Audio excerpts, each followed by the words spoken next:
Hi everybody, I'm Todd Banner. Welcome to my channel. Well, in the past I have spoken about Sigma lenses, and since I'm an L-mount shooter, they're L-mount lenses, and I have stated, and this has been confirmed by the L-mount manufacturers, that Sigma lenses are first-party L-mount lenses. And why might that be important? Well, it's because they share correction data and so on among those members. And I noticed something very interesting when I was looking at an image that I shot with the 20-200 Sigma lens on my S5 Mark II. I was looking at an image on Lightroom, and I went to the lens correction panel, and what's interesting is the correction profile that's listed there is Panasonic 20-200 millimeter lens. And I looked at an image that I shot with my 45 millimeter f2.8 contemporary Sigma lens, and same thing, shows up as a Panasonic lens. Interesting.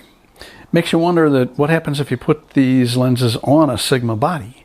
Put on a Sigma body, I would guess maybe it shows up as a Sigma lens, and the same for a Leica L-mount body.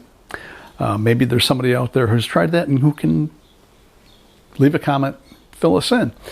So thought it was interesting, and it kind of goes to what I noticed about the reviews of the 20-200 millimeter, and then reviews that compared it to the Tamron 25-200 millimeter lens. And the major complaint was that on the Sigma there was a lot of distortion at 20 millimeters, and not so much on the Tamron. But those reviews were shooting with the E-mount version of the Sigma, so Sony. And probably there's no internal correction in Sony cameras for these lenses. I have not had an issue with distortion at 20 millimeters on my S5 Mark II, but I am assuming that is because the S5 Mark II corrects that distortion exactly the way Sigma says that the distortion should be corrected, because it is a rather complex distortion pattern.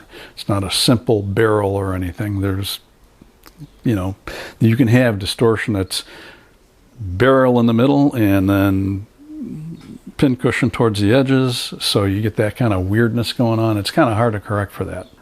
But it does make me wonder, if you're shooting the Sigma lens, that it might be worth it to get it in the L-mount version, maybe buy a used L-mount camera. And if you're shooting Sony, get the Tamron, the 25-200. It doesn't go as wide, but a lot of the time you don't need that. Of course, there's these rumors that Sony is going to buy Tamron, which would be good for Sony Tamron shooters, and maybe not so good for people shooting Tamron with other manufacturer camera bodies. We'll see. We'll also see what the regulatory agencies that regulate things like monopolies have to say about this. We used to enforce those laws in the United States, not so much anymore, but the EU seems to do it.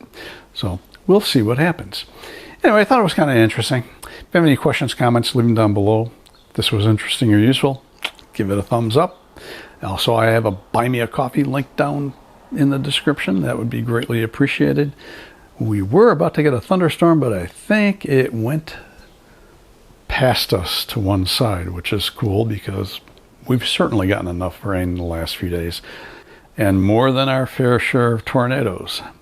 In fact, where my wife grew up, down in the far south suburbs, Country Club Hills area, yeah, there's a tornado went through there. Not a super strong one, but it did do a fair amount of damage.